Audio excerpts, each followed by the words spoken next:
Nakat ko nga ba ng perfect 5 yung cake natin kahapon? Alam ko nabitin kayo, pero ito na talaga yung resulta. Kung makikita nyo, may binalik nga tayo na part dyan kasi medyo sumobra ang tapyas natin. Syempre gagawan ulit natin ang paraan yan. Ano ba naman na baker tayo? Cake lang yan, 'di ba? Walang imposible sa ating mga baker.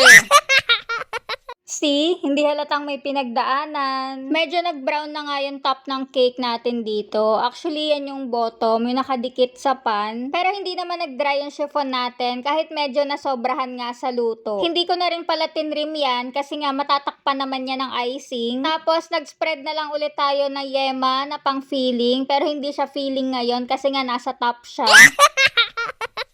Bale, yema ulit yan ng Bakersfield. Bagay na bagay kasi to sa mga ganitong chiffon cakes. Pero pwedeng-pwede rin sa mga moist chocolate cake natin. Ang size pala ng number cake natin dito is 9 inches. Tapos ang gamit nating board is 10 by 10. Nakita nyo naman na siguro kanina sa intro kung anong theme ng gagawin nating number cake ngayon. 5 months na ang baby Suki natin. At ikukwento ko ulit sa inyo na itong customer ko na to dito sa monthly milestone. Natutuwa ako kasi every month ako ang pinagdi-decide niya sa magiging theme nga ng number cake. Kung nung nakaraan nabanggit ko sa inyo si Johan and Johan, monthly baby din natin. Yun naman ako ang nagdidesisyon sa magiging flavor ng cake namin monthly. Dito naman kay Jasmine sa kung anong design naman ang gagawin ko. 'Di ba? Sobrang swerte ko sa mga customers ko. Kaya talaga namang deserve effortan yung mga cake orders nila monthly. Magkasunuran lang pala sila kasi si Johan and Johan, 6 months na sila ngayong buwan, tapos itong si Jasmine is 5 months nga. OMG, baka soulmate pa ni Jasmine yung isa sa kanila. Sa sobrang pala desisyon mo, pati future ng mga bata, pinagdesisyonan mo na.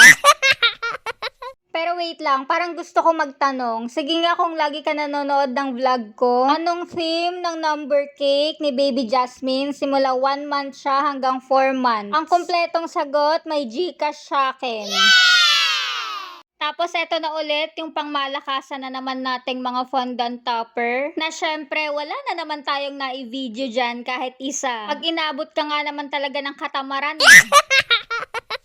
Pero mas mabilis din kasi ako matapos kapag hindi ko na nga binideo. Mas dire-diretso yung ginagawa ko. Mas madali ako natatapos. Huwag nyo na masyado pansinin yung chibi face natin dyan na nasobrahan na naman sa blush on.